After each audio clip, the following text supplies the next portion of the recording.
Hi, I'm Jiun. In this video, I'm going to show you how to do a backstitch so that the seam doesn't loosen up like this. To sew a backstitch, place the needle at 1 cm from the edge. Press and hold on the reverse button and sew 3 to 4 stitches. Release the button and continue with the sewing. Try your best to overlap every stitch perfectly, as this will give the needle's look.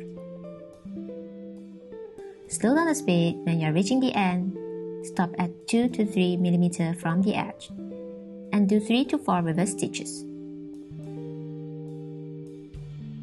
Trim off the thread and it's done. Sometimes you'll find the fabric edge bunch up when backstitching, even though every setting is correct.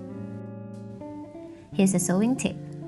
After doing a reverse stitch, keep the needle's position down, lift up the presser foot, and place a thicker arc cut on the fabric to press on the edge, so it will hold the fabric flat when you're sewing. Remove the arc cut after a few stitches and continue to sew. You can do the same steps for the ending as well. So this is how a backstitch looks. It is nice and secure. Check my next video to see how to do a backstitch alternative, and you can choose the suitable one when you're sewing.